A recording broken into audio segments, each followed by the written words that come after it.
ഉലമാഉ റാസിഖ് എന്ന് പറഞ്ഞാൽ തന്നെ സിറും വൈബൊക്കെ കിട്ടിയ ആളുകളാണ് എന്ന് മൂപ്പരെന്നെ പറയുന്നുണ്ട്. എന്നിട്ട് മശായിഖുൽ മുഹക്കിക്കും എന്ന് പറഞ്ഞാൽ അത്ബു തഫ്സീറാണ് എന്നുള്ള ഇയാൾ പറഞ്ഞ അവാമിൽ ഓതിയതാവും. അവാമിലും സഞ്ചാനും ഒന്നും ഓതിയില്ല. എന്നിട്ട് ഇതാകെ പെട്ടിഞ്ഞ് വീഡിയോ ഇറക്കാൻ പോകണം കൂടി നമ്മൾ ബാത്തിലാക്കിട്ടോ. ഈ ചോദ്യം ഒരൊറ്റ ചോദ്യമേ ഉള്ളൂ, സൂഫി അല്ലാത്ത ആരുണ്ട് സുന്നത്തിനെ ഹയാത്താക്കാൻ? അവിടെ സൂഫി എന്നതിൻ്റെ സിഫത്താണ് അൽ ആലിമി ബില്ലാഹ്, അള്ളാഹനെ അറിയുന്ന ആള്. അല്ലാതെ ഒയറു സൂഫി അല്ല അൽ ആലിമി ബില്ലാഹ് എന്നുള്ളത്. ഇനിയെങ്കിലും നിർത്തിയാൽ നിങ്ങൾക്ക് നല്ലേ. എന്നിട്ടിപ്പോൾ പുതിയൊരു കഥയൊക്കെ ഉണ്ടാക്കി വന്നിന് കേട്ടില്ല നിങ്ങൾ? ഇത് കേട്ടപ്പോൾ എനിക്ക് ഓർമ്മ വന്നത് ഒരു ഹദീസൊക്കെ കൊണ്ടുവരുന്നുണ്ട്. ഇഹ്സാനെ കുറിച്ച് ചോദിച്ചപ്പോൾ അള്ളാഹിൻ്റെ റസൂൽ സല്ലല്ലാഹു അലൈഹി വസല്ലം പറഞ്ഞല്ലോ, അൻ തഅ്ബുദല്ലാഹ കഅന്നക തറാ, അള്ളാഹിനെ കാണുമ്പോൾ ആരാധിക്കലാണ്. ഫഇല്ലം തകുൻ തറാ ഫഇന്നഹു യറാക്. സാധാരണ നമ്മൾ അർത്ഥം വെക്കലുണ്ട്, ഈ അള്ളാഹിനെ കാണുന്നില്ലെങ്കിൽ അള്ളാഹ് എന്നെ കാണലുണ്ട്. അവിടെ സൂഫിയാക്കൾ വെക്കുന്ന വേറൊരു മയനുണ്ട്. ആ മയനെന്താ? ഫഇല്ലം തകുൻ തറാ, ഫഇല്ലം തകുൻ, ഈ ഇല്ലാതെയായാൽ, ഈ എന്നുള്ളൊന്നും ഇല്ലാതെയായി എന്ന് പറഞ്ഞാൽ ഫനായിലെത്തിയാൽ തറാ, എനിക്ക് ഓനെ കാണാൻ പറ്റും. മനസ്സിലായില്ല? ഇഹ്സാൻ പറയുന്നിടത്ത് പറയാ ജി ഇല്ലാതാകണം. ശൈഖ് പറയില്ലേ, ജി എന്നതൊന്നും ഇല്ലാതാകണം, എന്നാൽ തറാ, എനിക്ക് ഓനെ കാണാം, അള്ളാഹനെ എനിക്ക് കാണാം, കൽബ് കൊണ്ട് കാണാം. അപ്പം അങ്ങനെ അർത്ഥം വെച്ചു ചില സൂഫിയാക്കൾ. അങ്ങനെ അർത്ഥം വെച്ചപ്പോൾ ചില ആളുകൾ പറഞ്ഞു, അങ്ങനെ അർത്ഥം വെച്ച് നോക്കുമ്പോൾ ഹദീസിൻ്റെ ലഫ്ള് അതിന് സമ്മതിക്കണില്ല. കാരണം ഷർത്തിൻ്റെ ജവാബാണത്. ഷർത്തിൻ്റെ ജവാബിന് ജസ്മ് ചെയ്യണം. അപ്പോൾ ഹദീസിൽ എങ്ങനെ പറയണം? ഫഇല്ലം തകുൻ തറഹു എന്ന് പറയണം. തറാഹു എന്ന അലിഫ് അവിടെ ഉണ്ട്. ആ അലിഫ് ഉള്ളത് കൊണ്ട് തന്നെ അവിടെ ജസ്മ് സംഭവിച്ചിട്ടില്ല. അതുകൊണ്ട് ആ അർത്ഥം പറ്റില്ല എന്ന് ചിലർ പറഞ്ഞു. പിൽക്കാലത്ത് വന്നവരെന്ത് പറഞ്ഞു? അതൊന്നുകൂടി പഠിക്കാത്തത് കൊണ്ടാണ് തറാഹു എന്ന് വായിച്ചാൽ തന്നെയും ആ അർത്ഥം കിട്ടും. കാരണം ഷർത്തിൻ്റെ ഇന്നിൻ്റെ ജവാബായി വരുന്ന സാധനം മാദിയാണെങ്കിൽ, അല്ലെങ്കിൽ മാദിയുടെ മയനാക്കുള്ളതാണെങ്കിൽ അവിടെ ജസ്മ് തന്നെ ചെയ്യണമെന്നില്ല, റഫ് ചെയ്താലും മതി. അപ്പം തറാഹു എന്ന് വായിക്കാം. അങ്ങനൊന്ന് സഹിച്ചാൽ ഞാനൊരു ഇടയ്ക്ക് അയാൾക്ക് വേണ്ടി പറഞ്ഞു കൊടുത്തതാണ്. കാരണം കിതാബായിട്ട് വരുമ്പോഴേ ഇവലിങ്ങനെ 4 നെഹ്വ് വായിച്ച് എന്നിട്ട് അത് ഇയാൾ വ്യാഖ്യാനിക്കുകയാണ്. ഇയാൾ പിന്നെ ഒരു കാര്യമില്ലാതെ ആ സംഭവം പറയാണ്. ആ സംഭവം പറഞ്ഞെടുത്ത് ഇയാൾ ഇബ്നു മാലിക് തങ്ങളെ ഉദ്ധരിച്ച് പറയാണ്, ഇബ്നു മാലിക് തങ്ങൾ പറഞ്ഞിട്ടുണ്ട് അവിടെ റഫൂം ചെയ്യാം ബി കുറുഹിൻ, ബി കുറുഹിൻ, ശരിയില്ല എന്നാലും റഫൂം ചെയ്യാന്ന് പറഞ്ഞിട്ടുണ്ട് എന്ന് ബി കുറുഹിന്നാക്കിയൊരു വായന നടത്തുന്നുണ്ട് അയാൾ. നെഹ്വും വൈക്ക് അറിയില്ല എന്ന് ഞാൻ നേരത്തെ പറയില്ലെങ്കിൽ, ഇബൽ നെഹ്വും അറിയില്ല, സൊറഫും അറിയില്ല, ഇബൽക്കൊരു ചുക്കും അറിയില്ല, ഇബൽ എന്ത് സമസ്തയാണ് അതാണ്. അപ്പം അതൊന്നും അയാൾ പറഞ്ഞോട്ടോ, ജസ്റ്റ് ക്ഷമിച്ചേക്ക് അയാൾ വായിച്ചോട്ടെ. സ്വഹീഹാവണമെങ്കിൽ ജവാബിന് ജസ്മ്, ഇന്ന് ജസ്മ് ചെയ്യൽ നിർബന്ധമാണ് എന്ന് വരണം. ജവാബിന് ജസ്മ് ചെയ്യൽ നിർബന്ധമാണ്, ഇന്ന് ജസ്മ് ചെയ്യൽ നിർബന്ധമാണ് എന്ന് വരണം. ഇവിടെ നിർബന്ധമില്ല എന്നൊരു അഭിപ്രായമുണ്ട്. ആർക്ക്? ഇബ്നു മാലിക് റഹ്മത്തുള്ളാഹി അലൈഹിക്ക് തന്നെ. ബഹുമാനപ്പെട്ടവർ പറഞ്ഞു, ഇന്നിൻ്റെ ശേഷം മംഫിയായ ലമ്മ് വന്നാൽ, നാഫിയായ ലമ്മ്, നഫിയുടെ ലമ്മ് വന്നാൽ ജവാബിന് എന്തായിക്കൊള്ളണമെന്നില്ല, ജസ്മ് ചെയ്യൽ ചെയ്യേണ്ടതില്ല.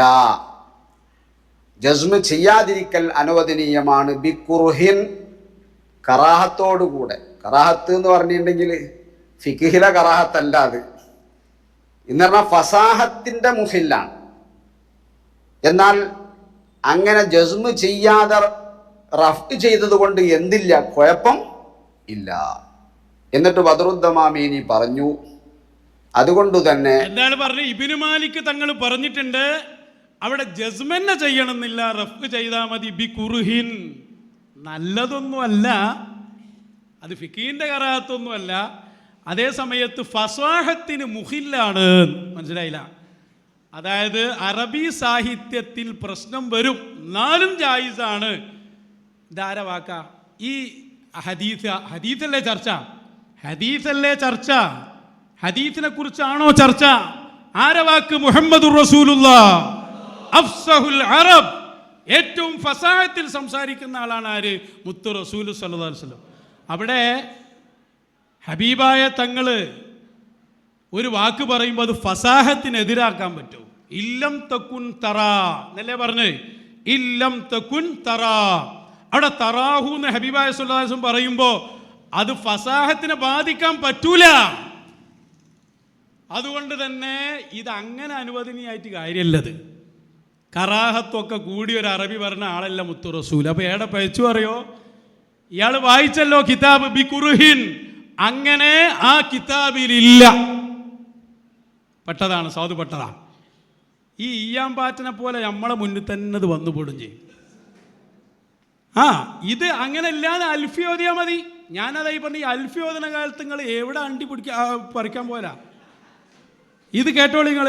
അൽഫി പറയാ വബഅദമാലിൻ റഫ്ഉകൽ ജസാ ഹസൻ വറഫ്ഉഹു ബഅദ മുദാരിഇൻ വഹൻ. അൽഫിന്റെ നേരെ വാക്ക വബഅദമാലിൻ, മാലിയുടെ ശേഷം റഫ്ഉകൽ ജസാ, ജവാബിന് റഫ് ചെയ്യൽ ഹസൻ, ഏറ്റവും നല്ലതാണ്.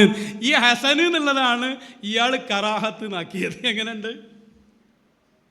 മാലിയാണിത്. ലമ്മ് കടന്ന മാലിന്റെ വായനയായി. ലം തക്കുന്നല്ലേ, ലമ്മ് കടന്നാൽ ജാസിമായ ലമ്മ് കടന്ന മുദാരിയായ ഫിഅല് മാലിയുടെ മയനാക്കാണ്. അതിന് മീസാൻ ഓതിയാൽ മതി, അതിന് കൂടുതൽ ഇൽമൊന്നും ആവശ്യമില്ല. അപ്പൊ ഇബ്നു മാലിക് തങ്ങളെ ഹസനാണെന്ന് അൽഫി പറയണ്. ഇയാൾ പറയണ ഇബ്നു മാലിക് തങ്ങൾ ബി കുറുഹി എന്ന് പറഞ്ഞു എന്നാണ്. വെല്ലുവിളിക്കുന്നു ഞാൻ. ഇബ്നു മാലിക് തങ്ങളുടെ കിതാബിൽ ബി കുറുഹിൻ എന്നൊരു ഇബാറത്ത് കാണിക്കാൻ മുഷാവറയെ മൊത്തം വെല്ലുവിളിക്കുകയാണ് ഞങ്ങൾ. സംഗതി സാധുപെട്ടതാണ്. കാരണം അയാൾ നോക്കിയ കിതാബ് ഏതാരങ്ങള്, അയാൾ നോക്കിയ കിതാബ് കയ്യെഴുത്ത് കോപ്പിയാണ്. അപ്പൊ അവിടെ ഇങ്ങനെ ബി കുറുഹിട്ട് എന്താ സംഗതി അയാൾ തിരിഞ്ഞിട്ടില്ല. അപ്പൊ ഇയാളാണ് ബി കുറുഹി എന്ന് വായിച്ചതാണ്. അത് വായിക്കൊള്ളൂ, കാരണം വന്നത് എന്തിനാ? മശായിഖിനെ എതിർക്കാനാ. എന്നാല് ആ കിതാബ് എഴുത്ത് കിതാബ് വ്യക്തമാവാത്ത കിതാബാണെങ്കിൽ ഏതിൽ നിന്നാണ് അക്കിതാബിൽ ഇബാറത്ത് ഉദ്ധരിച്ച് നോക്കണം. അങ്ങനെ കിതാബ് നോക്കല്. അപ്പൊ ആ കിതാബിൽ പറയുന്നുണ്ട് ശറഹു തസ്ഹീലിന്റെ ഇബാറത്താണ്. ശറഹു തസ്ഹീൽ എന്ന് പറഞ്ഞാൽ ഇബ്നു മാലിക്കിന്റെ കിതാബാണ്. ഇബ്നു മാലിക് അതിന്റെ മത്നും ശറഹൊക്കെ ഇബ്നു മാലിക്കാണ്. അപ്പൊ അവിടെ പോയിട്ടൊന്ന് നോക്കുക, ഈ വായിക്കാൻ കിട്ടാത്ത സാധനം എന്താണ്. അപ്പൊ ബി കുറുഹിൻ നല്ല സാധുവോടെ ഉള്ളത് ബി കസിറത്തിൻ എന്നാണ്. ബികസിറത്തിൻ, അധികമായി ധാരാളമായി പറയാറുണ്ട് എന്നാണ്. അതാണ് ബി കുറുഹി എന്ന് വായിച്ചത്. അന്ന മുഷാവറയിലെടുത്ത സമസ്ത വലിയ സമസ്ത തന്നെ. ഇവരപ്പൊ ഞമ്മക്കെതിരെ ഇവിടെ വിധി പറയാൻ പോകണ്ട്. B കുറുഹി B കസിറത്തി. ഞാൻ അന്ന് നിങ്ങളോട് പറഞ്ഞില്ലേ, പണ്ട് ഒരു കുട്ടി മുദരിസ് ഇങ്ങനെ വായിച്ചു കൊടുക്കുക ബാദിൻ ഹോമിൻ. അപ്പൊ കുട്ടി ചോദിച്ചു, ഉസ്താദെ ബി ഇദ്ഗാമിൻ എന്ന് വായിച്ചാലോ? ശരിക്കും ബീദാമിന്നാണ്. അവ മൊയിലേര അങ്ങനെയും വായിക്കാം എന്ന് പറഞ്ഞാൽ ഇയാളാണ് വായിച്ചതാ ബി കുറുഹിൻ. ഒന്ന് ചിന്തിച്ചൂടത് ഹദീസല്ലേ. ഹദീസിൽ ഫസാഹത്തെ പറ്റൂ. ഫസാഹത്തിന് മുഹില്ലായ ഭാഷ കൊണ്ട് ആ ഹദീസ് സംസാരിക്കൂല.